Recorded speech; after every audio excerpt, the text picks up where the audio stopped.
Orlando Scandrick. He's going to stop by the desk. We'll ask him about the state of the Cowboys, the injuries, and the race in the NFC East. We can't wait for that. Finally, I'll have somebody to have my back on this show against that cowboy hate coming across the table. We have a cowboy hater and a lover. It's going to be great. I don't even know why I need to be on the show tomorrow. All we're going to see is a bunch of cowboy cheerleaders.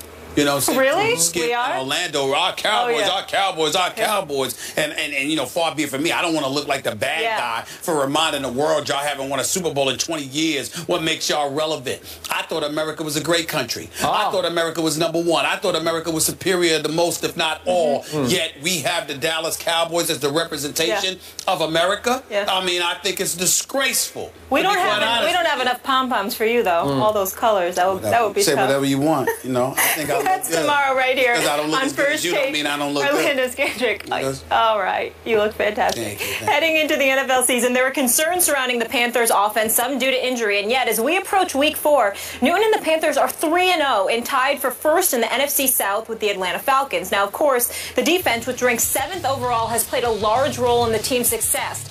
But still, Cam has basically been responsible for all of the Panthers' offense, generating 76% of their offensive yards and 7 of their 8 total touchdowns, 5 passing, 2 rushing. Some are arguing that he's proven to be the most valuable player in the NFL, at least from the perspective of value to his team through Week 3. Cam for MVP, Stephen A. Smith. Are you cheering for that one?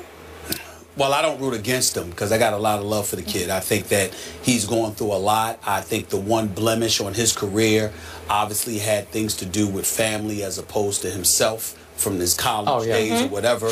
And I applaud him for defending his loved one the way that he did, because most of us would. Since he's been a pro, the only issue we've ever had with him is that he seemed to get down on himself or down on others by putting a towel over his head, and his body language wasn't that great.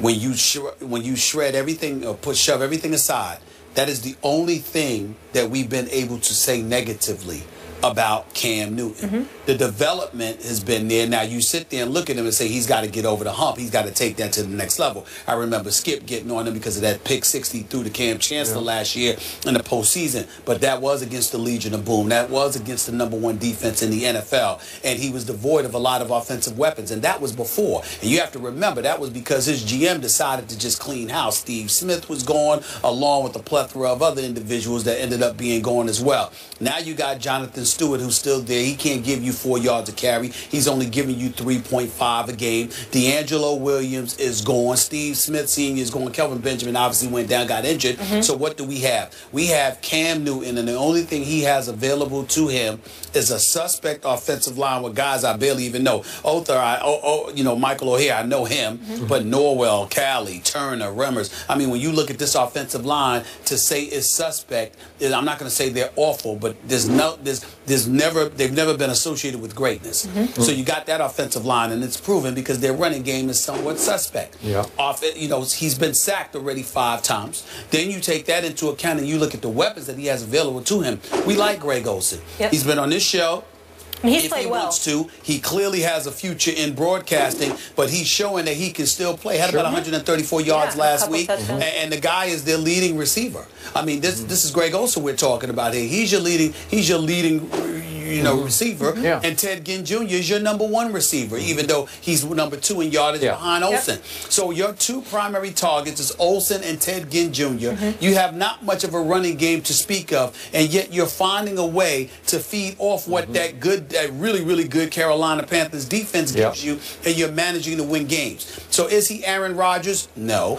Is he Tom Brady? No. Is he Peyton Manning? No. And he certainly doesn't deserve the MVP award, particularly over Brady or Rodgers, because we know where New England and Green Bay, respectively, would be without those guys. But does he deserve to be in discussion after the 3 weeks, considering what they're doing and what he has to work with? I definitely think that Cam should be in the conversation. He deserves our respect, and we have to acknowledge the job that he's doing under the circumstances that he's being forced to do it.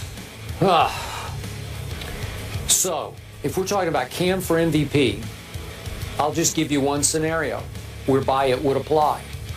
If this team catapults from its 3-0 start and finishes, I'm going to throw this out, 14-2, he would be right in the thick of the MVP race, because I'm pretty sure he would have to be the biggest reason they went 14-2. Do you think they can go 14-2? No way. I don't. They are clearly the worst of the 3-0 teams so far, and that's no reflection on them. They just are what they are, and they really haven't played anybody of note yet. Their opponents are combined so far 2-7. So they won at Jacksonville 20-9, and they beat the Texans at home by 7, and then they barely held off the Saints and Luke McCown at home last weekend, 27-22, thanks to a spectacular interception by Josh Norman, who is turning into a stud cornerback. So we get back to the defense. It's now ranked so far, just through 3 games against 3 mediocre opponents, it's ranked 2nd in points allowed. Okay, that's pretty great so far. You know, so far against nobody yet, but still, I look at the defense. They lost Charles Johnson to IR for 8 weeks, but they went out and got Jared Allen. I thought that was a sweet pickup, because I think he can still play and he can still help this team. And Kuechly's had a concussion, but I assume he'll be back maybe this week. And then I just mentioned Josh Norman, and Thomas Davis is just a tackling machine. So this defense is pretty legit. The defense reminds me of the team that took them to a 12-4 record and a playoff berth in San Francisco a couple of years back. The offense just leaves an awful lot to be and he lost Kelvin Benjamin, his big 6'5" stud receiver, back in training camp to a freakish injury. And I thought that Devin Funchess would come out of Michigan as a pretty high draft pick. But I think he's going to be fine. He just hadn't done much yet. Yeah, I just think it's too early. He hasn't figured it out yet. I just think it's too early. But remember how we sat here last year and we were like, how could they do this to Cam? They took away like his top 4 receiving weapons. I'm like, how do you put this guy in that position? You know, and they're like, well, we got to pay him. And I'm like, yeah, you got to pay him, but you got to figure out a way to make sure that you got weapons around him. They literally put Cam out there offensively, that is. They put him out there on an island all by himself, and they still managed to win the South with a 7-8-1 record. Okay? And I think they're to be commended for that, but it was a travesty that they put him through that. So you asked me these kind of questions. I'm going to ask it back to you. Sure. Cam Newton already leads all quarterbacks in rushing with 144 rush yards. He is the second leading rusher on their football team to Jonathan Stewart, obviously. And in some games, I think he's going to be the first leading rusher on their team, because that's who they are. Can he stay upright through all those games? Let me tell you why he can. Some people use his athletic ability. He's big. He's strong. If I'm wrong, it's because I only see what the camera shows me, because I haven't been to any Carolina Panthers game, even though I would love to be, because I love me some Charlotte, North Carolina. But I will tell you this. Cam seems to me to be a smart runner.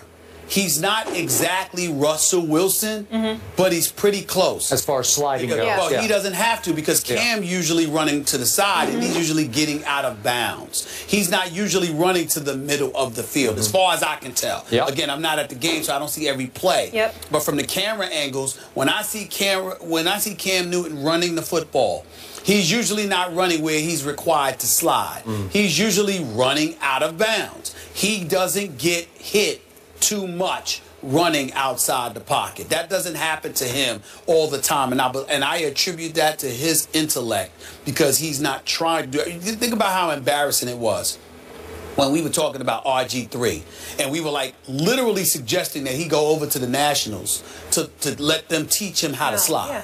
All right, because he wasn't getting out of bounds. I agree. And when he was in bounds, he was diving head first, which gives them the license to hit him. Because we didn't want him to get injured. Or he didn't slide properly. Cam doesn't have that problem. Cam knows how to get out of bounds, and I give him credit for that. Plus, he's bigger and he can take more hits, but he knows how to get out of bounds. And we're going to talk about the Hockey League controversy a little later in the show, but this is why Cam is hanging in there on what he says Hockey League said to him, because he wants protection when he runs with the football. He wants, within the rules, to be protected like everybody else gets protected. And we are going to talk about that. I thought about some good points. Oh, good. All right. Yeah. One quick question before I get in trouble by our producers. Are they the best team in the NFC South right now? Yeah, you'd have to say that. By the way, no.